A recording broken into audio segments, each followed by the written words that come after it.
Je veux poursuivre avec toi sur la croissance et la liberté, car l'enjeu est trop grand. Nous entendons la revendication de la liberté aujourd'hui. Mais qu'est-ce que la liberté véritable? Il y a une loi sur la liberté.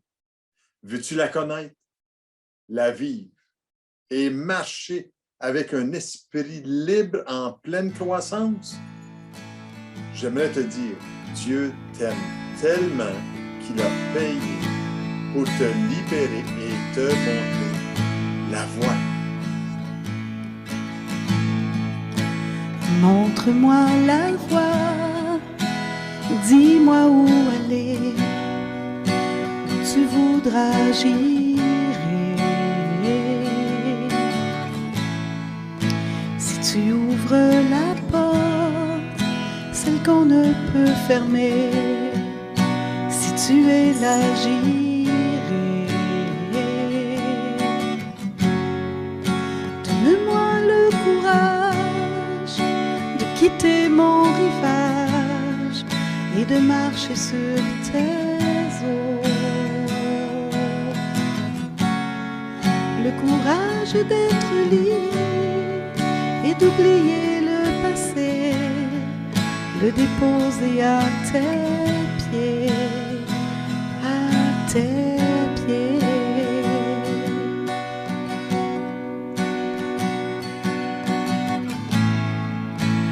Montre-moi la voie, dis-moi où aller, où tu voudras j'irai.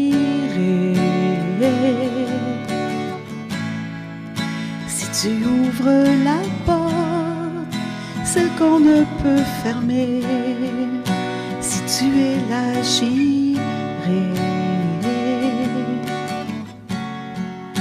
Donne-moi le courage de quitter mon rivage et de marcher sur tes eaux.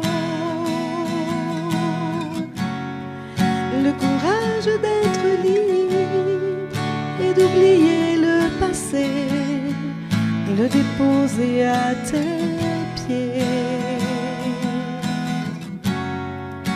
Donnez-moi le courage de quitter mon rivage et de marcher sur tes eaux. Le courage d'être libre et d'oublier le passé, le déposer à tes pieds, à tes pieds.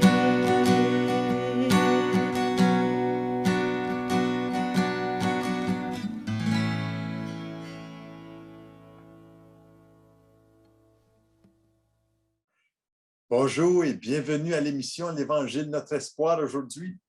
Sais-tu que tu n'es jamais seul?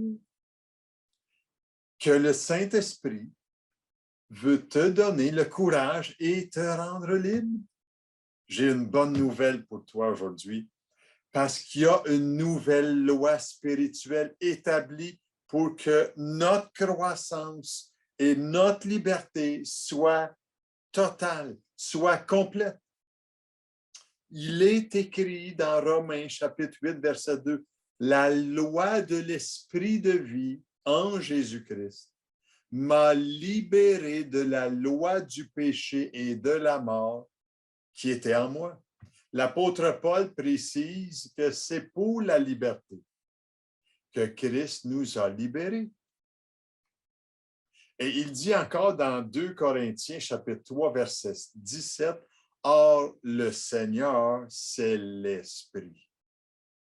Et là où est l'Esprit du Seigneur, là est la liberté. » Alléluia! Oui, je dis merci Seigneur parce que, oui, le Seigneur, lui, son mandat, c'est de nous libérer. Mais nous, est-ce qu'on accepte ce qu'il a fait pour nous libérer? Jésus est vraiment venu pour libérer nos cœurs de tous les fardeaux qui pèsent sur nous. Je l'appelle la loi du péché. Et j'aimerais vous dire qu'un cœur libre, il découvre les possibilités, les opportunités dans chaque défi qui se présente dans sa vie. John Maxwell, un des leaders en émergence des États-Unis, précise cela. Les décisions se prennent en un moment. Mais la croissance est le fruit d'une discipline quotidienne. Vous savez, pour poursuivre dans la croissance dans un esprit libre, j'aimerais vous proposer aujourd'hui d'apprendre à laisser l'Esprit Saint vous conduire. L'importance de sa personne. Oui, l'Esprit Saint est une personne.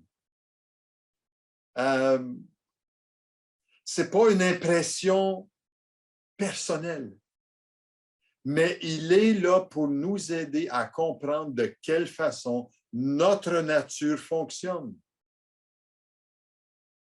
Le Saint-Esprit est véritablement un guide spirituel. Il est le meilleur des guides. Et il accomplit son ministère de façon parfaite. Il ne faillit jamais. Il ne manque pas de nous comprendre, nous apprendre et nous transformer, laissez-moi vous dire. Rappelez-vous ceci, là où est l'Esprit du Seigneur, là est la liberté, et cette liberté s'expérimente à tous les jours. Je vais vous demander de faire un petit devoir, de lire un texte dans votre Bible, dans l'Épître aux Romains. Allez-vous chercher un crayon, prenez ce texte en note, qui est l'Évangile de Romains, chapitre 7 et versets 15 à 25. Et l'apôtre Paul ici explique qu'il y a une lutte intérieure en nous, en toi, entre la chair et l'esprit, entre nos vieilles habitudes et l'héritage que l'esprit veut déposer en nous. Rappelez-vous, la semaine dernière et 2 semaines passées, je vous ai parlé de l'importance de qui tu es. Et l'apôtre Paul, dans ce texte de l'Épître aux Romains, nous précise qu'il découvre qu'il y a une loi qui le rend esclave de lui-même et l'autre loi qui le rend libre. Et vous savez une chose? Le plus grand obstacle à la maturité puis à notre liberté que Jésus-Christ nous promet, c'est une guerre entre la chair et l'esprit. Je donne une petite illustration de 2 chiens. Il y en a un qui est noir, l'autre est blanc.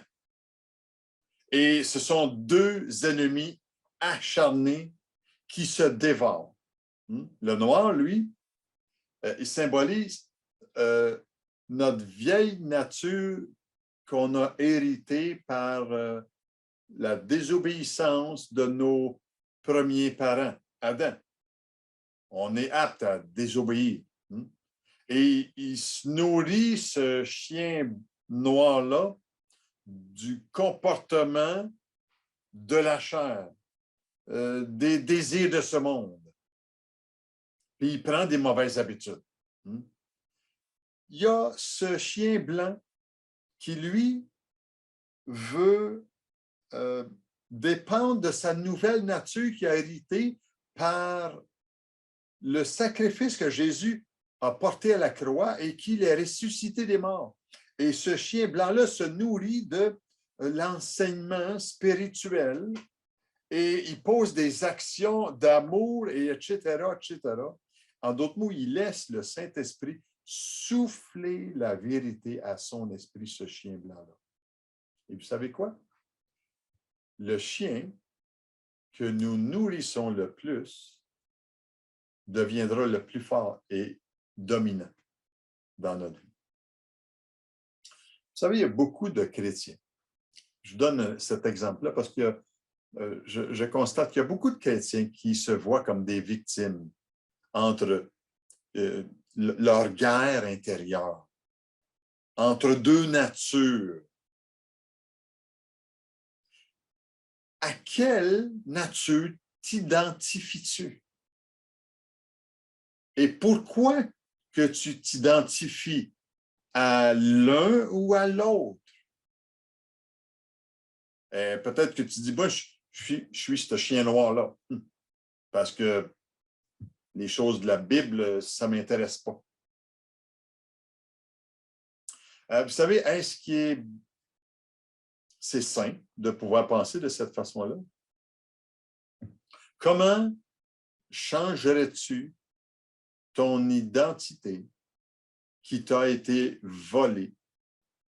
Et cette identité-là que les autres te collent à la peau, qu'on dit ceci est de toi et cela,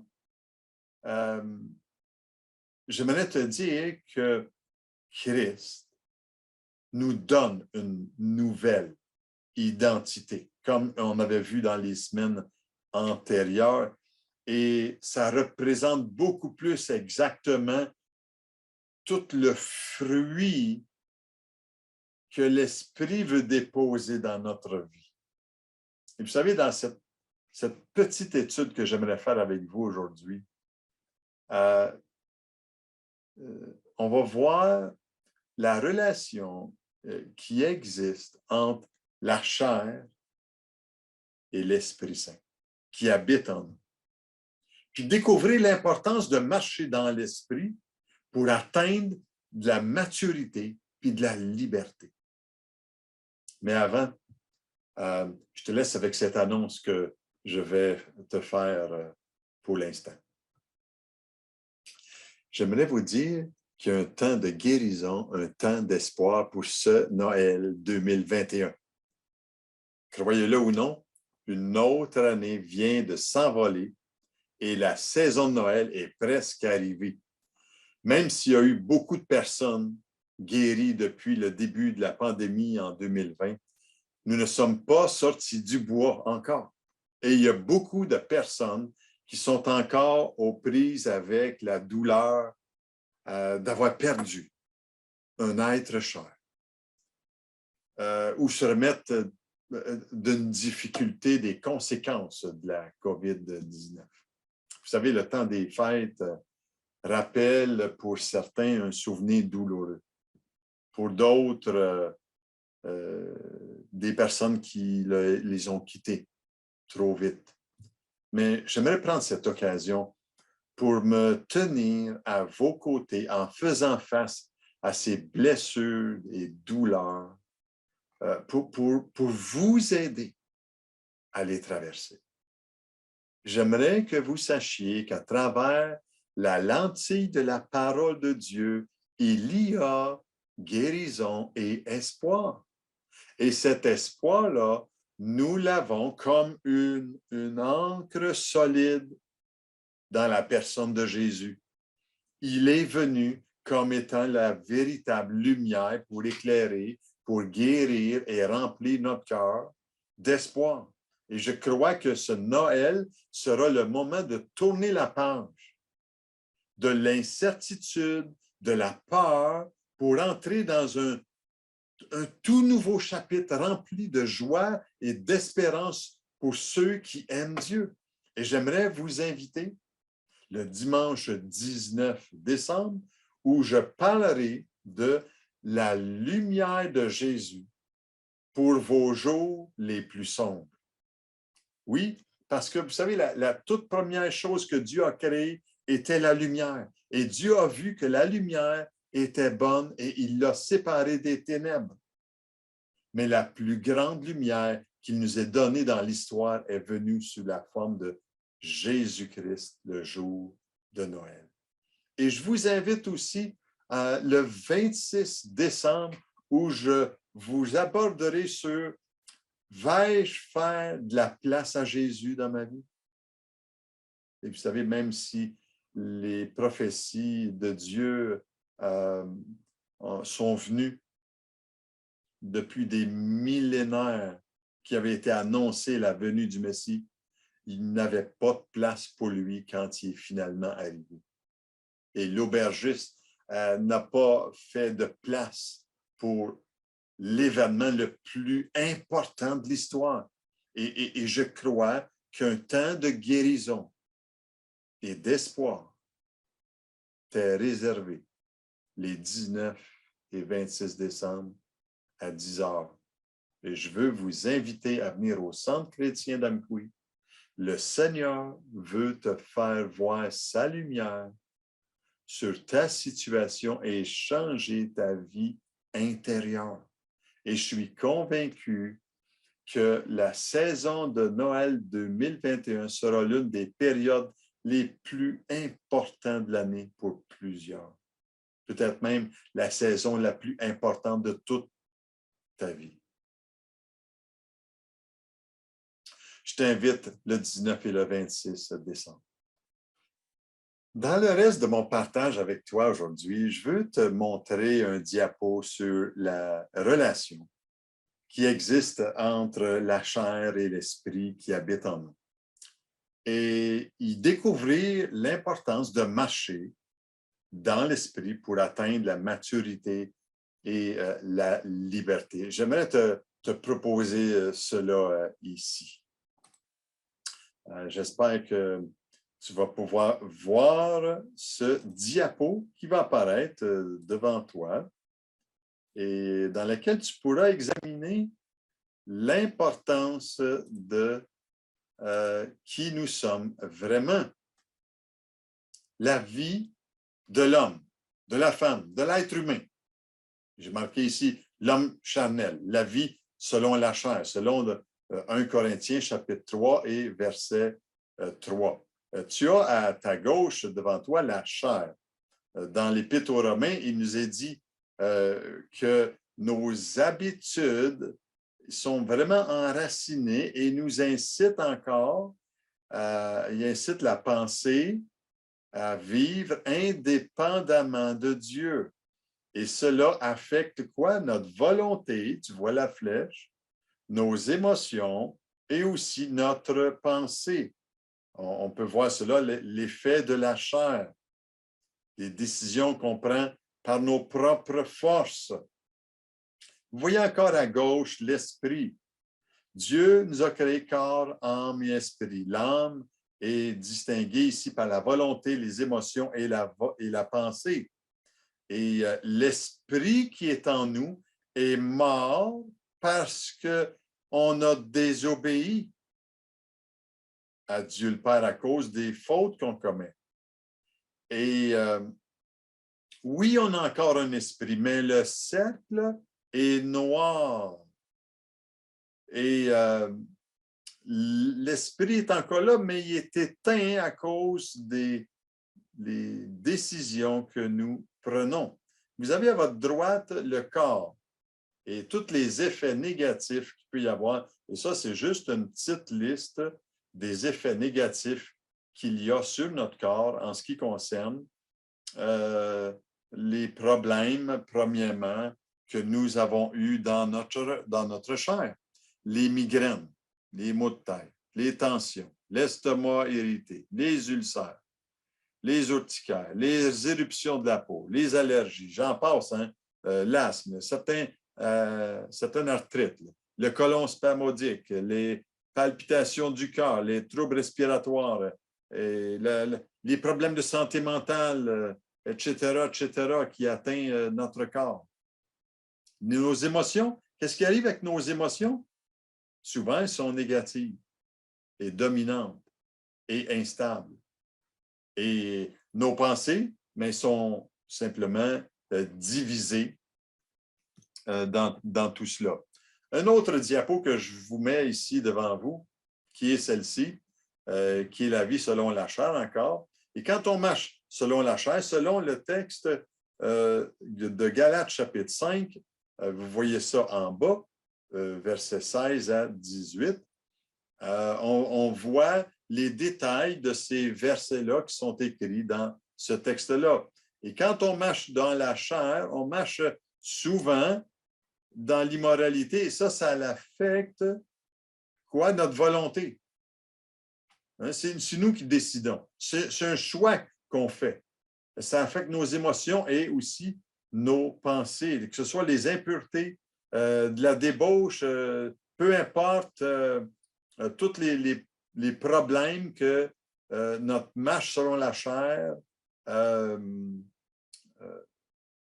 dans laquelle on veut marcher, que ce soit les divisions, les dissensions, la colère, l'envie, l'ivrognerie, on est toujours en rivalité avec tout le monde. Nos relations sont juste pas bonnes.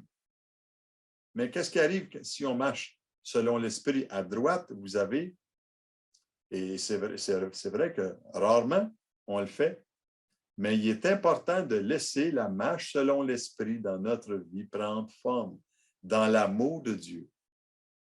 Quand l'amour de Dieu est répandu dans notre cœur, quand la paix de Dieu, quand on a fait la paix avec Dieu et qu'on a la paix de Dieu aussi, quand on a la joie du Seigneur qui est notre force, quand on est patient dans l'affliction, dans les difficultés de la vie, quand on a un cœur rempli de bonté pour les autres qui nous entourent, quand on a un cœur rempli de bienveillance envers notre prochain, quand on a un cœur rempli de foi, de douceur, de maîtrise de soi. Et vous savez, ces détails que je vous montre ici aujourd'hui, c'est le choix que nous faisons qui va déterminer notre équilibre entre l'esprit, l'âme et le corps.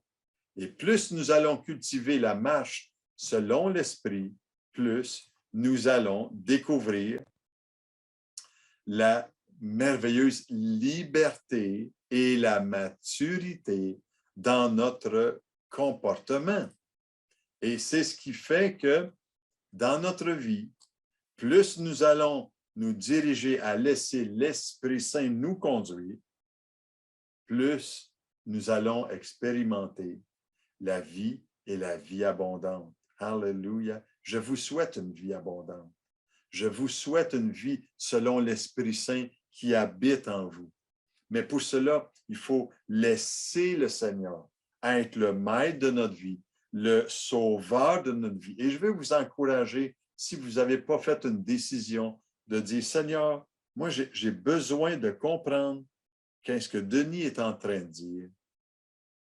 Aide-moi à saisir les vérités pour que je puisse premièrement me comprendre et laisser l'Esprit Saint me conduire. Je veux t'encourager aujourd'hui à garder qu'est-ce que les Écritures te disent.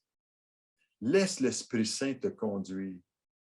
J'aimerais terminer en priant pour toi aujourd'hui. Seigneur, je veux te remercier pour cette personne qui a soif de toi. Je prie que tu viennes, Seigneur, parler à son âme à travers les textes des évangiles. Je prie que tu viennes la convaincre, Seigneur Dieu, de te placer le premier dans sa vie et de saisir les petites brides de vérité que semaine après semaine, on peut partager. Seigneur, merci aujourd'hui pour ton amour et pour ta grâce dans le nom précieux de Jésus. Amen. La semaine prochaine, laissons l'Esprit Saint nous conduire. Tu veux maturer, tu veux avancer, tu veux être de plus en plus libre dans ta foi. Partage ce lien aujourd'hui avec quelqu'un. Je te laisse avec ce chant qui dit « Nous avons soif de ta présence ». Soyez richement bénis. Seigneur, nous avons soif que tu viennes nous visiter encore ce matin. Que tu viennes, Seigneur, encourager. Que tu viennes guérir. Que tu viennes nous relever. Tu viens nous rendre remplir de ta joie, de ta paix, de ton amour.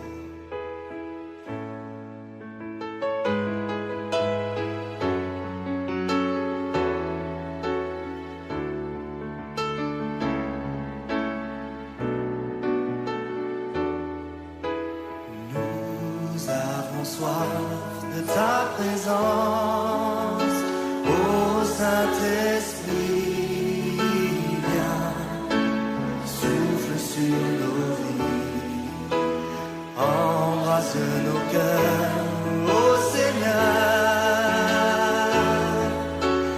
aide-nous à discerner ta volonté.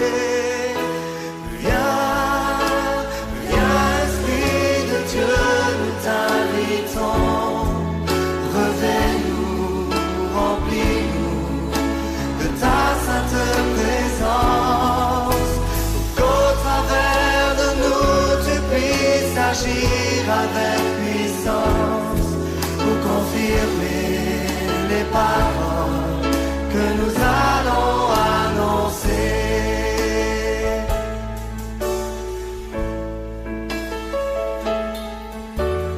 Nous avons soif de ta présence, ô Saint-Esprit, viens, souffle sur nos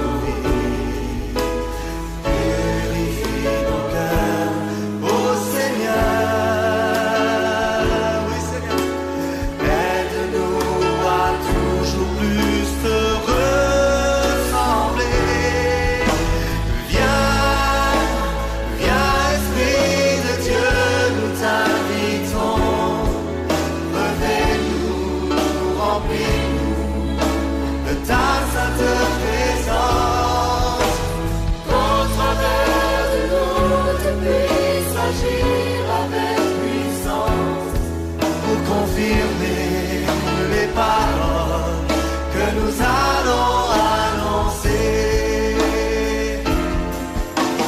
Nous avons soif de ton réveil, ô Saint-Esprit, viens sur notre pays.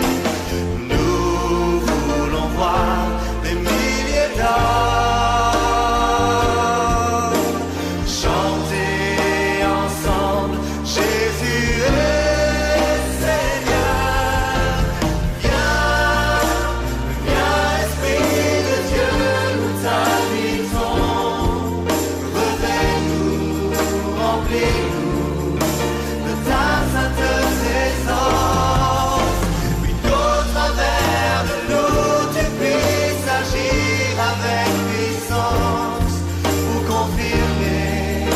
power.